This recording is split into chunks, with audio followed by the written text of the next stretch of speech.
50대 밀려오는 인생의 큰 변화 앞에서 이제 인생관을 몽땅 바꿔야 한다. 더 이상 큰 꿈도 갖지 말고 폭넓은 관계도 유지하지 말고 자존심도 다 버려야 한다. 안녕하세요. 멜리플루언서입니다. 오늘 소개해드릴 책의 저자인 사이토 다카시는 인생관을 확 바꿔야 한다고 말한다. 50부터는 인생의 목적과 가치관을 오직 나 중심으로 재정립해야 한다. 다른 사람과 비교하며 남들에게 인정받으려고 애쓰던 방식에서 벗어나 오직 자신을 위한 삶을 살아야 한다. 50대부터는 완전히 다른 인생관을 가지고 그전과는 다른 삶을 살지 않으면 안 된다고 주장하는 책이 출간됐다. 이 책의 저자는 어떤 인생관을 알려주는지 함께 책 속으로 들어가 보겠습니다. 50세 넘어 빠지기 쉬운 부정적 감정에 어떻게 대처할까?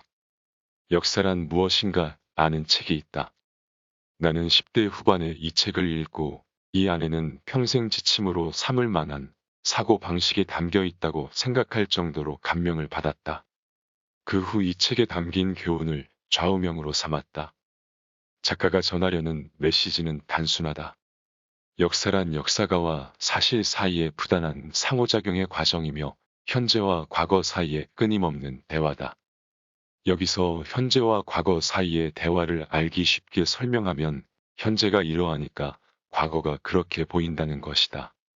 과거를 바라보는 사람은 누구든 현재라는 시대적인 제약을 받는다. 그래서 그때 자신이 놓인 상황에 따라 역사를 보는 견해도 달라진다. 즉, 과거의 의미는 현재의 생각에 따라 달라진다. 그렇다면 자신의 과거를 돌이켜보는 행위는 지난 날을 부정하는 것이 아니라 자기 인생의 의미를 부여하는 것이라는 사실을 알 수 있다. 그러나 중년이 되고 나서 과거를 돌아볼 때 역시 그때 이렇게 할 걸 그랬어 라며 후회하기 쉽다.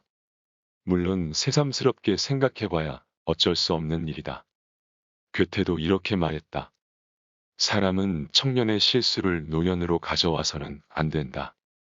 노년에는 노년만의 결점이 있기 때문이다. 50세라는 인생의 전환기를 맞아 갑자기 10대 때 이렇게 해둘 걸 그랬어 라는 쓸데없는 망상에 사로잡히는 마음을 이해한다. 나 자신도 자주 과거의 실패를 냉정하게 따져보면 그때 이렇게 했었더라면 더 잘 되지 않았을까 하고 되뇌기 때문이다. 이 장에서는 50세 넘어 빠지기 쉬운 후회와 자책, 질투 같은 부정적인 감정에 어떻게 대처할 것인지 살펴본다. 후회는 그저 감미로운 추억일지도 모른다. 아버지가 돌아가신 후 나는 아버지의 수집품 속에서 1920년대 중반부터 1980년대 무렵까지 발표된 가요를 수백 곡이나 모아둔 CD 세트를 발견했다. 결정판 이트곡 모음집 같은 제목이 붙은 주로 통신 판매에서 파는 종류의 기획 상품이었다. 한번 들어보니 그 시대 가요는 주로 고민이나 후회 같은 기회를 노래한 것 일색이었다. 아버지는 왜 그런 곡만 듣고 또 들었을까? 물론 요즘 유행가에도 그런 가사를 노래한 곡이 있긴 하지만 예전 가요에는 특히 어른들의 애환이 담긴 노래가 많은 것 같았다. 어쩌면 지울 수 없는 과거를 통해 자기 인생의 그림자에서 맛보는 쓴맛뿐만이 아니라 빛을 가져다주는 단맛도 느낄 수 있기 때문은 아닐까 하는 생각조차 들었다. 나는 지우고 싶은 과거라고는 해도 그때그때 어쩔 수 없이 피치 못해 선택했을 테지만 결국 자신이 선택한 것이므로 그 선택을 책임지고 결과를 받아들여 앞으로 나아가야 한다는 실존주의적 사고방식을 청년기에 터득했다. 그런 의미에서 자신이 내린 선택에 후회는 없어야 한다. 그러나 자신의 10대를 돌이켜보면 선택한 결과가 아니라 선택하지 않은 결과로 기회를 놓친 것도 있다. 특히 심각한 잘못을 뉘우친다기보다는 왜 이런데 시간을 낭비했을까 하고 사소한 일을 후회한다. 예를 들면 예전에 친 시험에서 지금 돌이켜보면 그 과목을 선택했더라면 좋았을 텐데 왜 다른 과목을 선택했었을까 라고 후회하는 것이다. 또는 당시에 짝사랑했던 친구를 떠올리면 그 아이도 나를 싫어하는 것 같지는 않았는데 그때 적극적으로 말을 걸었더라면 나랑 사귀었을지도 모르는데 라는 생각도 들지 모른다. 이렇게 예전 일을 생각하다 보면 여러 가지 후회가 떠오른다. 하지만 그것은 진심으로 그때로 되돌아가서 그 일을 바로잡고 싶어서 고민하는 것이라기보다는 그때를 되돌아보고 감미로운 추억에 잠기는 것일 뿐이라고 생각한다. 50세 이후에 생산적이라는 게 큰 의미가 있을까? 개중에는 과거의 일을 전혀 후회하지 않는 사람도 있을지 모른다. 그런 사람은 에너지를 앞으로 나아가는 추진력으로만 쓰므로 확실히 생산적이라고 생각한다. 그러나 생산적이라는 것이 50대 이후에도 그만큼 큰 의미가 있는 걸까? 라는 의문도 든다. 생산적이면 돈을 벌 수 있고 남들에게 인정도 받는다.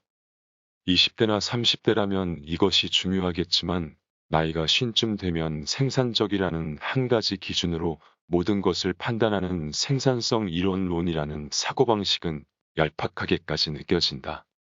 그런 뜻에서 후회한다라는 것은 절대 과거에 얽매여서 정치하는 소극적인 행위가 아니라 지금까지 해온 일에 다시 다양한 의미를 부여하는 적극적인 행동이기도 하다.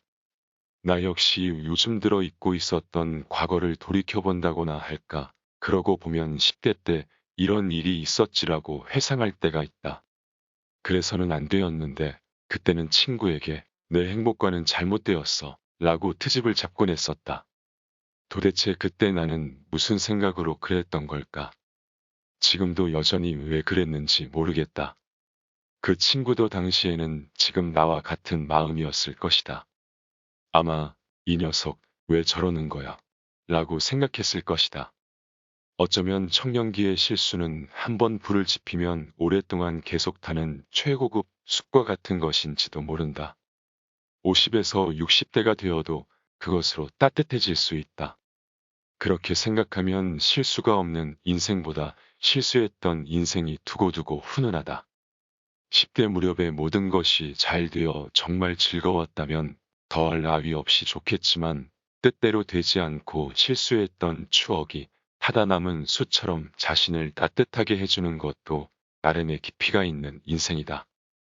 게다가 과거의 실수를 되돌아보면 지금은 자신이 얼마나 성숙했는지 느낄 수 있다. 때로는 50세의 연륜을 쌓아서 10대로 돌아가면 얼마나 성공할까 같은 헛생각에 잠기기도 하지만 정말 그런 10대가 있다면 그 또한 문제가 아니겠는가. 언제까지 양심의 가책을 안고 살아야 할까. 하지만 과거를 추억하는 것이 그렇게 감미로운 일만은 아니다. 오히려 과거가 트라우마로 남아서 언제까지나 자신을 괴롭히기도 한다. 나스메 소세키의 소설 마음에 등장하는 선생님은 절대 지울 수 없는 자책감을 가슴에 품고 살아간다. 그 선생님과 만난 학생인 나는 선생님이 뿜어내는 어두운 기운에 깊이 매료된다. 그리고 선생님은 어둠의 이유를 알고 싶어 하는 나를 처음에는 회피했지만 드디어 유서라는 형태로 나에게 자기 비밀을 밝힌다. 나는 지금 나 스스로 내 심장을 도려내어 그 피를 자네의 얼굴에 쏟아부으려 하네. 이렇게 시작되는 유서는 선생님이 친구인 K를 속이고 아가씨와 정혼함으로써 K를 죽음으로 몰고 갔다는 과거를 고백했다. 선생님은 그 사건이 일어나고 나서 계속 자책하면서 살아왔다. 시간이 아무리 흘러도 그 죄의식에서 조금도 벗어날 수 없었다. 우리는 무언가 마음에 상처가 생겨도 시간이 그것을 해결해 준다고 믿는다. 시간이 지나면 다는 아니더라도 어느 정도는 나아지리라 생각하면 조금은 마음이 편해진다. 그러나 선생님은 매달 K의 묘를 찾을 때마다 시간이 흘러 상처가 치유되기는커녕 오히려 죄책감만 더 쌓여갔다. 결국에는 선생님 스스로 죽음과 손을 잡고 만다.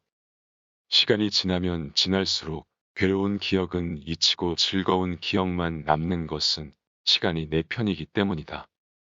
하지만 선생님처럼 시간이 지남에 따라 부정적인 감정만 쌓인다면 시간은 내 적이 되고 만다. 도대체 질투라는 감정은 왜 생겨서? 나이가 쉰을 넘어 인생의 후반에 접어든 우리에게는 질투심도 주의해야 할 감정이다. 옛사람들도 질투심에 사로잡혀서는 안 된다고 가르친다. 예를 들면 니체는 질투라는 감정을 극도로 싫어했다. 질투의 불꽃에 둘러싸인 자는 마침내 방향을 돌려 정갈처럼 자기 자신을 독침으로 쏘게 된다.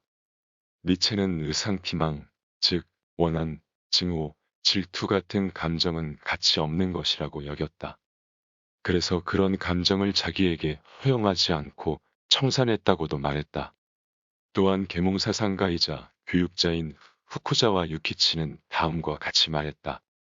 무릇 인간에게 부덕한 곳이 많다고는 하지만 그 교제에 해가 되는 것으로 원망보다 큰 것은 없다. 원망이란 남을 시샘하는 마음을 말한다. 세상에 부덕은 여러 가지가 있지만 남을 시샘하는 마음은 제일 어쩔 도리가 없는 것이다. 나도 질투심은 우리 사회를 망치는 한 요인이라고 본다. 질투심이 만연하니까 너나 할 것 없이 추문을 너무 좋아하고 그 추문 때문에 누군가가 나락으로 떨어지는 것이 재미있어 죽는 것이다.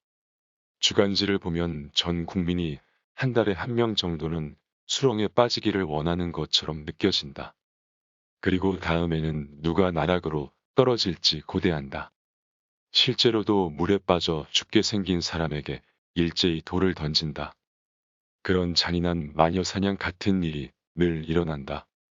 물론 공인이 권력을 이용해서 부정을 저질렀을 때 분노를 표출하는 것은 정당한 일이다. 하지만 어떤 사람이 조금 부적절한 발언을 했다는 것만으로 그 사람에게 집단 공격을 가하기도 한다. 그런 일은 특히 인터넷상에서 흔히 일어난다. 자신에게 직접 영향을 미치는 것도 아닌데 누군가가 잘못되는 것이 그렇게 즐거워할 일인지 의문스럽다. 그것을 즐기는 자신을 발견했을 때 내게 이런 졸렬한 의상티망이 있었구나라고 깨달았으면 좋겠다. 아, 나는 남이 전락하는 것을 보고 매우 좋아하는 그런 인간이구나. 여전히 피해 재단에 희생양을 바치려고 하는구나. 그렇게 우선 자신의 비열한 인간성을 한번 돌이켜보기 바란다. 남을 부러워할 시기는 이미 지났다. 그 다음으로는 이제 50살이나 먹었으니 남을 부러워하는 마음을 버리면 얼마나 편해지는지를 깨달을 차례다. 누구도 부러워하지 않는 마음가짐은 50세가 되면 이전보다 더 갖기 쉽다. 50세는 죽고 나면 모든 것이 아무런 가치가 없다는 생각이 드는 시기이기도 하기 때문이다. 죽은 다음에는 100억이 있든 1000억이 있든 다를 바 없다. 5억이든 10억이든 무슨 상관인가. 만약 아무것도 없어도 별 상관없다. 그런 게임 오버의 순간이 머지않아 다가온다고 생각하면 사회적인 성공이나 실패가 남은 인생에 얼마나 의미가 있을까 하는 생각이 든다. 30대나 40대 때는 자신과 비슷한 또래가 얼마나 출세해 있는지 신경 쓰이는 것이 인지상정이다. 그러나 내 경험으로 미뤄보건대 50살쯤 먹고 나면 대학 시절에 동기들과 모여도 누가 출세했다고 하는 이야기는 좀처럼 나누지 않는다. 50세는 이미 성공이나 실패가 어느 정도 결정되어 버린 시기다. 물론 돈이 너무 없으면 곤란하지만 영원히 살 수 없다고 생각하면 돈에 그다지 집착할 것도 없다. 많은 돈을 벌겠다고 아등바등하기보다 좋아하는 일을 하면서 그 대가로 돈을 벌면 그만이라고 마음먹는 편이 의욕도 생긴다. 자기가 하는 일이 그 자체로 즐거우면 돈이 많은 사람도 별로 부럽지 않다. 젊었을 때는 경쟁심이 긍정적으로 작용하기도 한다. 20에서 30대 때는 자존심이 상하는 일이 생기면 더 분발하려는 마음이 들기도 하고 같은 나이 또래 사람이 출세하는 모습을 보면 덩달아 의욕이 솟기도 한다. 누가 집을 지었다고 하면 자신도 그렇게 하고 싶어진다.